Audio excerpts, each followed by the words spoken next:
En manchette aujourd'hui, port du masque obligatoire en classe pour les élèves du primaire et du secondaire. Bonjour à tous et bienvenue à votre bulletin d'information sur les ondes de CTRB, votre télévision locale et régionale, en ce 24 août. On débute tout d'abord par la conférence de presse du ministre de la Santé, M. Dubé. Plus tôt aujourd'hui, en conférence de presse, Christian Dubé, ministre de la Santé et des Services sociaux, a fait le point sur la vaccination en lien avec la COVID-19. On écoute un extrait de cette conférence de presse. On est à un niveau plus bas que l'année dernière pour la même période. Alors ça, c'est encourageant, mais on est quand même ici à une tendance à la hausse. Donc, hospitalisation et les cas. Donc, je pense qu'on voit que jusqu'à maintenant, malgré une hausse importante des cas, on sait que c'est dû aux variants, on en est très conscient, on a réussi, grâce à la vaccination, à limiter les effets sur les hospitalisations puis les soins intensifs surtout. Mais, je le répète, on est au mois d'août, puis on n'a pas encore l'effet de la rentrée. Donc, d'un côté, on est encouragé, d'un côté, on est préoccupé, parce que le mois de septembre, on le sait, là, c'est le mois de toutes les difficultés, incluant la rentrée, incluant maladies respiratoires, qui dit mois de septembre, on le sait ce qui arrive. On commence à rentrer en dedans, etc. Donc, ça, c'est le point sur la situation où on est aujourd'hui. Je vais dire quelques mots sur les hospitalisations de façon particulière. Comme on le dit depuis le début, je pense que je vous apprends rien, que c'est ça qu'on suit le plus, là. C'est notre nombre d'hospitalisations. Bon. Alors, ce que je pense qui est important de dire, puis on va faire des ajustements, je pense qu'on peut toujours s'améliorer. Dans le sommaire exécutif qu'on publie tous les jours, vous vous souvenez, là, où il y en a nos 4 grands thèmes, on va faire un ajustement parce que j'ai eu beaucoup de points de gens qui nous demandaient, oui, vous mettez la capacité théorique des chambres disponibles, mais on n'avait pas la capacité réelle. Et ça, c'est important. Donc, je vous dis, à compter d'aujourd'hui, vous allez voir, on a changé. Là, il y a peut-être des petites modifications à faire demain. Mais ce qu'on va montrer, c'est le nombre de lits qui sont disponibles, mais qu'il y a du personnel pour le faire. Parce que ce qui nous est arrivé depuis un an, oui, on a des lits disponibles qui étaient réservés à la COVID, mais bien souvent, on n'avait pas le personnel infirmier pour être là. Donc, je veux que les gens comprennent, pour qu'on soit capable vraiment de bien expliquer dans les prochaines semaines à la population la marge de manœuvre réelle qu'on a. Puis je vous donne, pour être capable de vous donner un exemple simple, c'est qu'aujourd'hui, vous avez vu, on a 102 hospitalisations. 102. Et ça, 102 hospitalisations, ça inclut et les soins intensifs et les non intensifs, donc 70, 30. Mais c'est sur une capacité réelle et non théorique de 800 lits. Alors, la bonne nouvelle, c'est qu'aujourd'hui, fin d'août, on est à une utilisation de nos chambres disponibles de 12 100 sur 800. C'est très bien.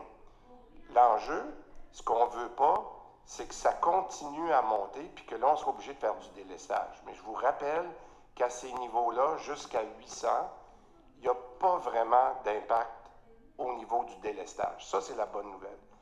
La bonne nouvelle, c'est que la vaccination continue d'augmenter. Malgré que le docteur Arruda il est très exigeant, c'est correct. Les Québécois, ils continuent d'être au rendez-vous. Puis, je dirais les jeunes comme les moins jeunes. Là, on est en train de voir qu'il y a vraiment un travail colossal qui s'est fait par l'ensemble des Québécois. Puis, c'est bon de le rappeler parce que des fois, on est dur envers nous-mêmes, mais dans la dernière semaine, là, soyons clairs avec tous les Québécois, on a atteint tous les objectifs qu'on s'était fixés en mars, pour toutes les catégories d'âge. On est même rendu, là, vous savez qu'on suit ça de très proche avec Daniel, on est rendu à 86 % pour la première dose, puis à 77 % pour la deuxième dose. Donc, c'est important de le dire, on remercie tous les Québécois.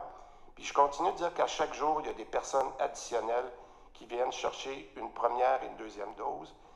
Et étant donné où on est dans la 4e vague, avec le variant Delta, il faut augmenter notre protection. Et ça, le docteur Arruda le dit. Et je vous demanderai aujourd'hui, avant de passer à la question du passeport, aujourd'hui, on roule à peu près à 30 000, 35 000 vaccins.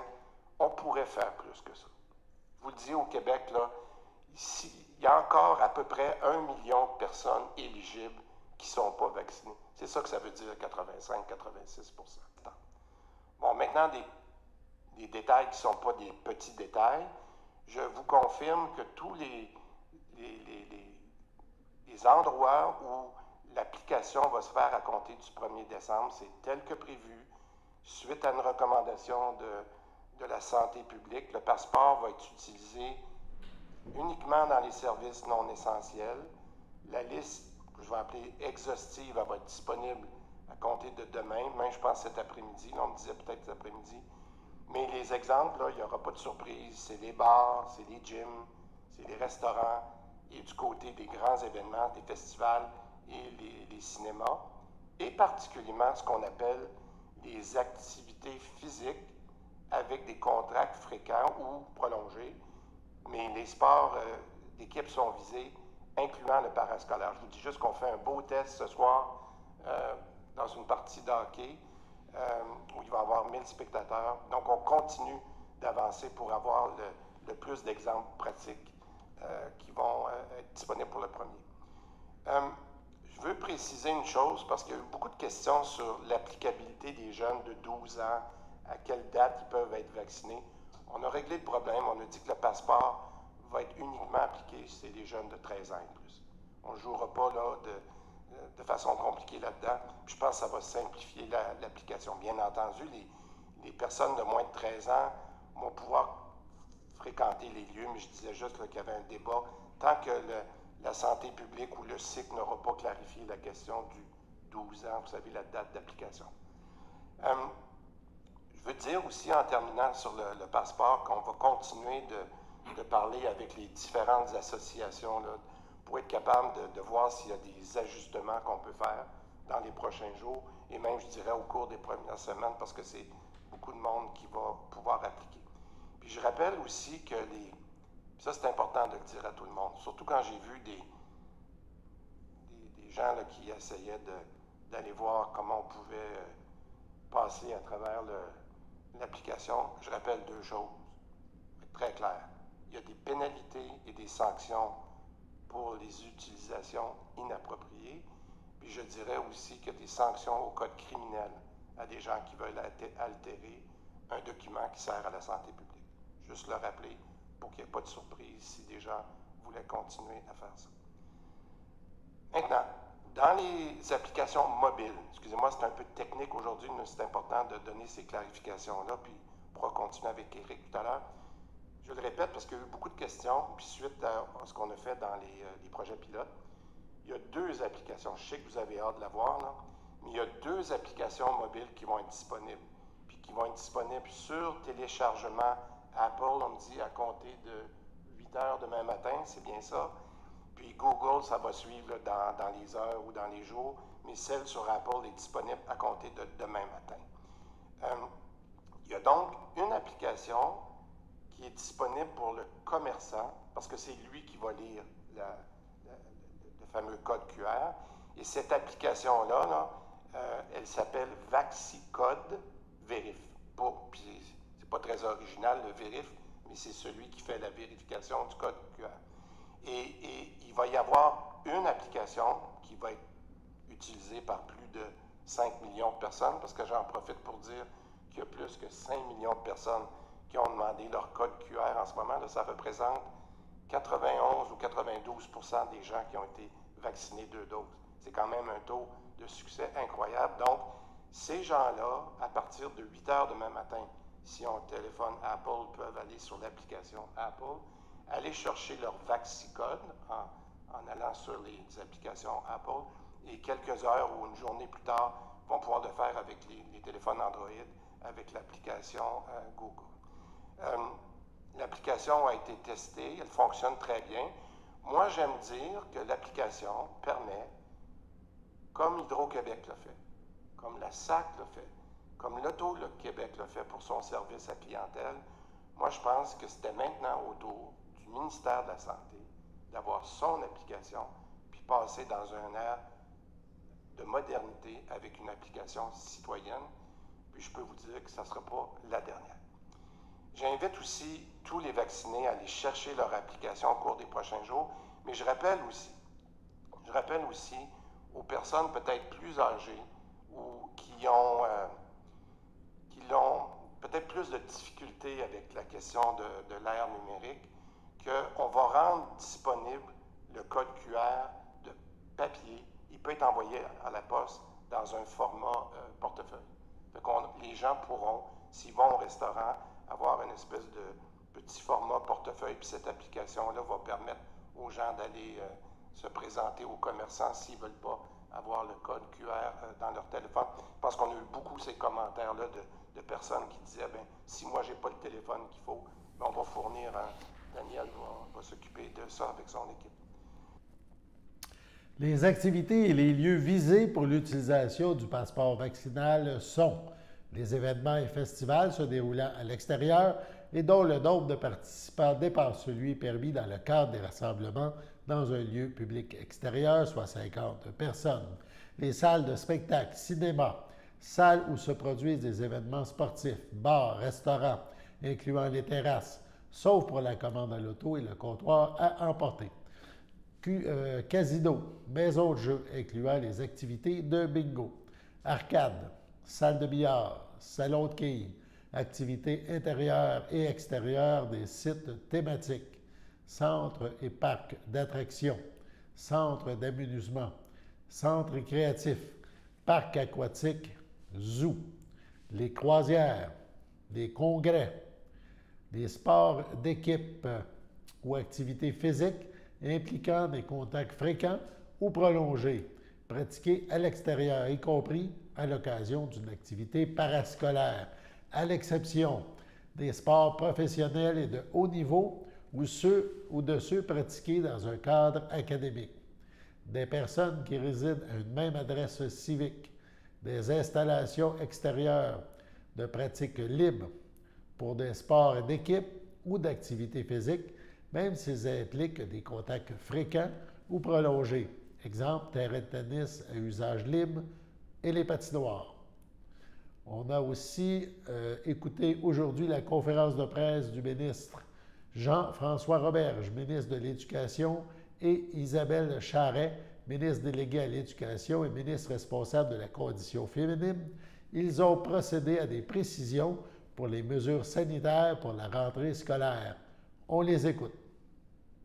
C'est important de le dire, la plupart des éléments très importants, structurants qu'on a annoncés en juin, tiennent toujours.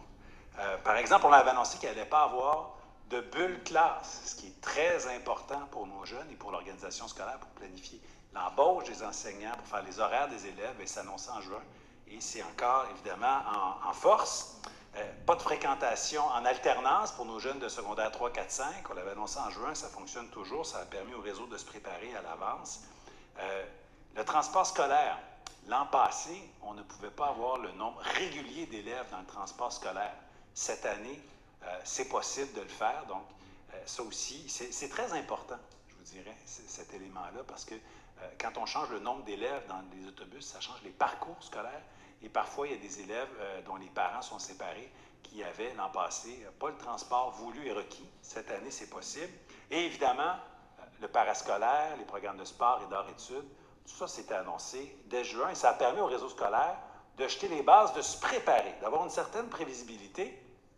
Et au mois d'août, le 11, comme on l'avait dit, on a fait une mise à jour en disant que, compte tenu de la situation épidémiologique, on allait devoir porter le masque à certains endroits. Puis on avait annoncé avec la santé publique qu'il était possible que dans certaines régions, on doive même porter le masque en classe.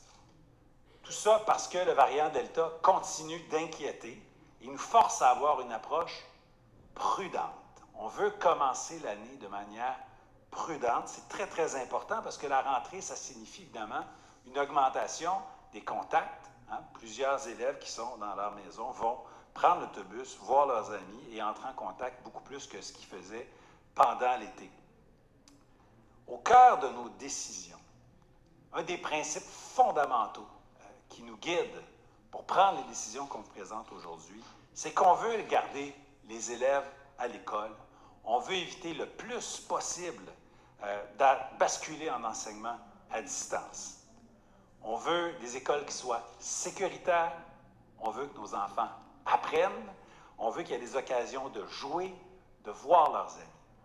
Ça, c'est fondamental pour tout le monde autour de la table, au gouvernement, et je sais que c'est fondamental aussi pour les familles et le personnel scolaire.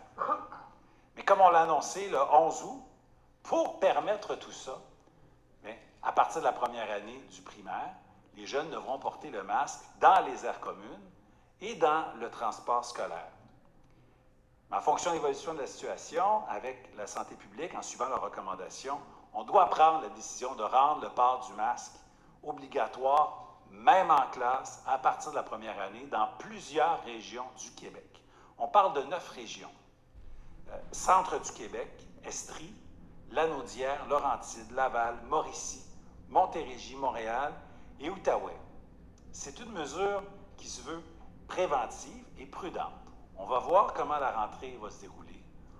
On va voir comment les cas vont arriver ou n'arriveront pas. On le souhaite bien évidemment. Et il y aura ensuite, évidemment, des études épidémiologiques de la santé publique qui pourront nous guider. Est-ce que d'autres régions devront porter le masque en classe? Ou est-ce qu'il y a certaines régions où il y aura le masque en classe en début d'année, où on pourra donner des allègements et le retirer? C'est possible, c'est des choses qui vont être quand le personnel peut garder une distance de 2 mètres ou avoir une barrière physique comme un plexiglas, ils peuvent enlever le masque.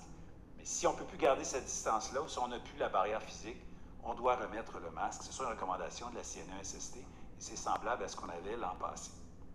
Pour nos jeunes, la formation professionnelle, formation générale aux adultes, eh bien, on se colle tout simplement aux mesures qu'on a en enseignement supérieur, donc au cégep. Donc, peu importe la région, formation professionnelle, formation générale aux adultes, il faudra porter le masque en tout temps, même à l'intérieur.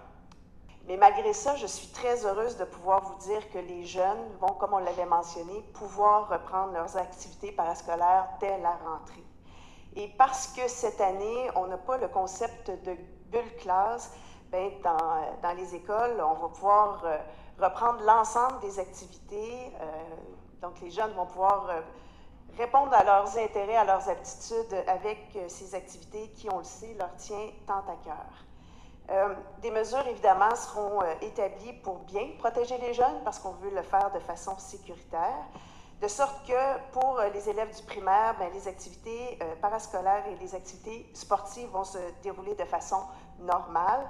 Par contre, au secondaire, le passeport vaccinal sera requis dans l'ensemble des régions du Québec pour pratiquer les activités sportives, les sports à l'intérieur et pour les sports d'équipe ou activités physiques à l'extérieur, les activités évidemment qui impliquent des contacts fréquents ou prolongés. Donc, on pense à des activités à l'extérieur comme les sports d'équipe, le hockey, le soccer, le football.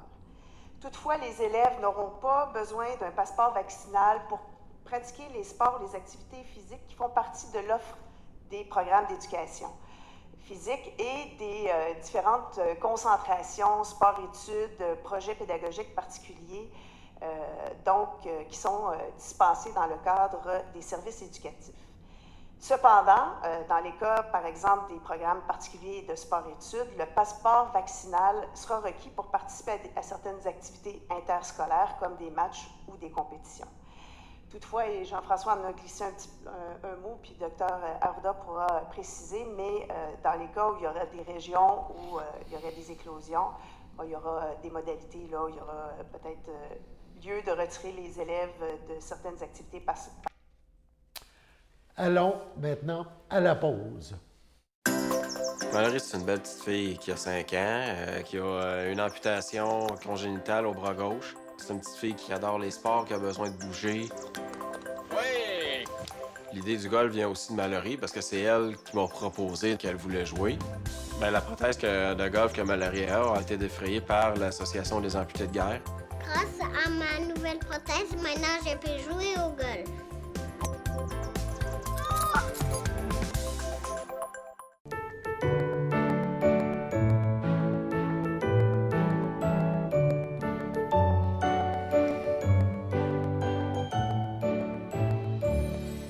Voici les anniversaires en ce 24 août.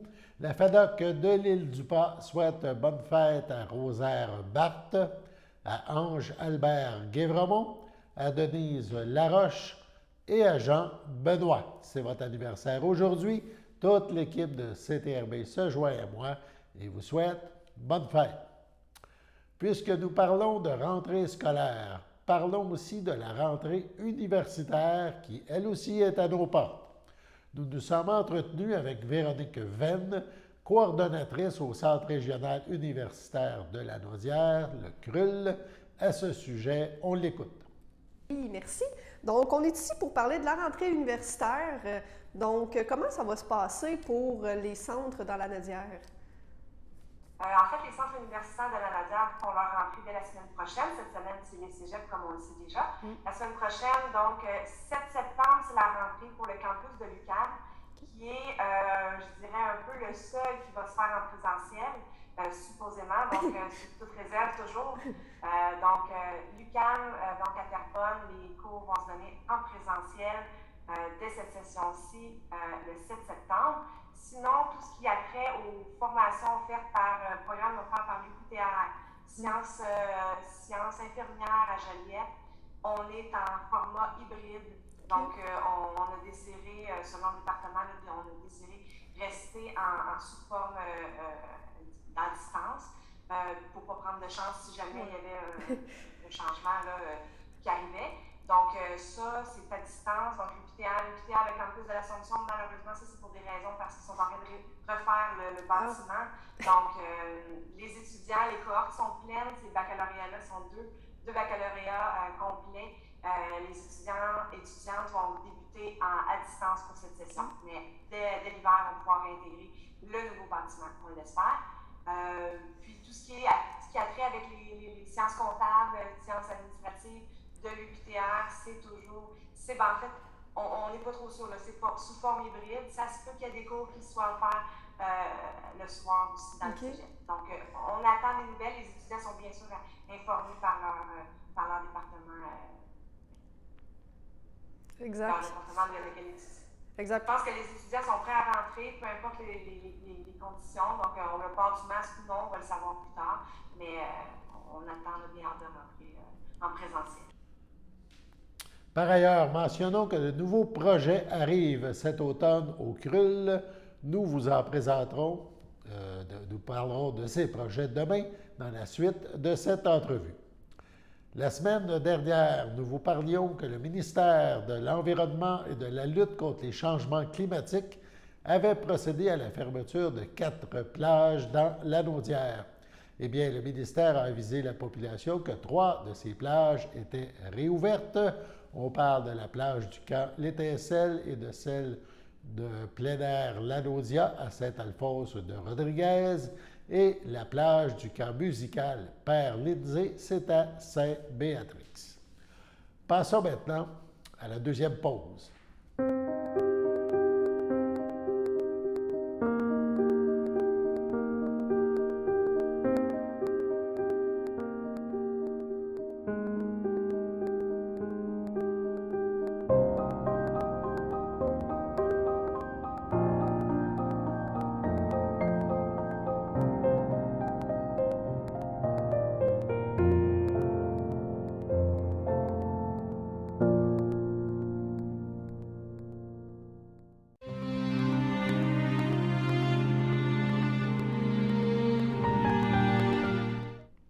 À son domicile, le 29 mars dernier, à l'âge de 59 ans, est décédé Rénald Courchaine, conjoint de Jolène Saint-Martin demeurant à la Visitation de l'île du Pas. Il laisse dans le deuil, outre sa conjointe, ses beaux-parents, Edmond Saint-Martin et Imelda Chevalier, ses sœurs, frères, belles-sœurs et beaux-frères, Paul Courchaine, Jocelyne Courchaine, Lise Courchaine, Jacinthe Courchaine, Jocelyn Richard, Laurent Courchaine, Marie-France Courchaine, Mario Courchaine, Luce Julien, France Courchaine, Robert Roch, Nathalie Saint-Martin, Stéphane Parent, Carina Saint-Martin, Laurier Chaussée-Simard, Pierre Saint-Martin, ainsi que plusieurs neveux, nièces, autres parents et amis. L'accueil au public se fera le samedi 28 août, dès 9 h le matin, au complexe funéraire Thériault de Berthierville. Suivra une liturgie de la parole en la chapelle du complexe à 11 h en privé. M. Courchaine sera inhumé au cimetière de la Visitation de l'île du Port le jour même. Accidentellement, le 10 août, à 86 ans, est décédé M. Robert de Grandpré, époux de Lise Lavallée, demeurant à Sainte-Geneviève de Berthier. Il laisse dans le deuil, outre son épouse, ses enfants.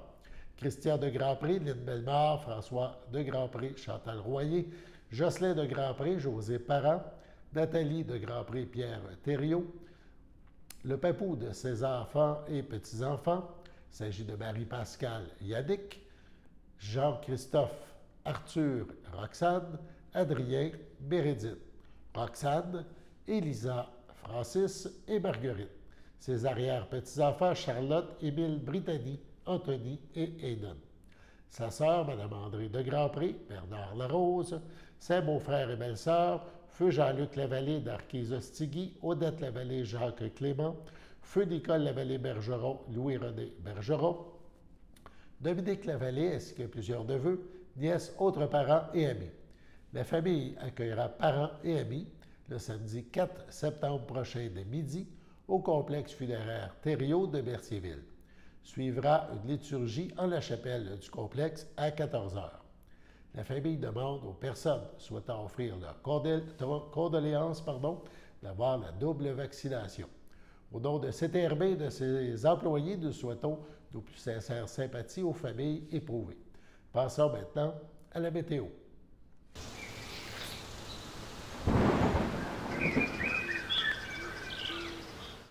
Bonjour, c'est William Zachary, aujourd'hui votre animateur pour la météo. Aujourd'hui, plutôt ce matin, il va faire un ressenti de 36 degrés avec un 27 degrés. Cet après-midi, on va avoir un 32 degrés avec un ressenti de 39. Ce soir, un 27 degrés avec un 33 degrés et cette nuit, un 20 degrés avec un 22 degrés.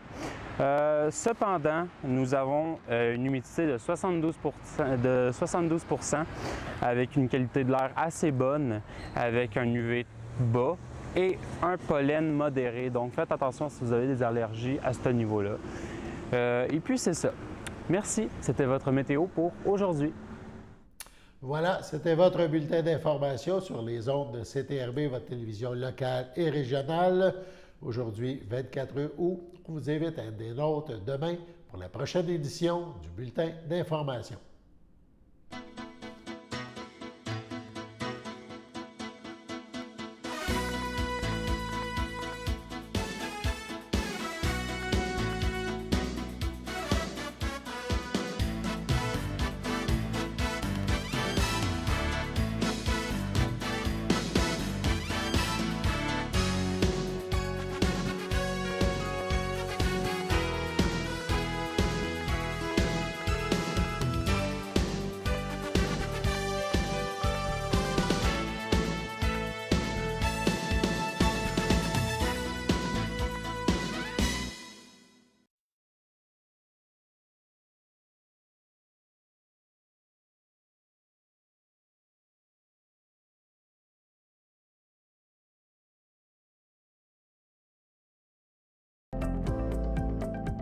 Les télévisions communautaires autonomes du Québec, ce sont les télévisions les plus importantes parce qu'elles sont proches de la communauté.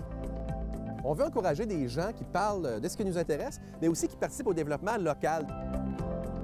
Mais c'est fini le temps là, où on allait lire une affaire qui a été écrite avant hier au bout du monde. Non! Si vous savez ce qui se passe chez vous, bien, ma télé préférée, c'est la télé autonome communautaire. C'est ici que ça se passe.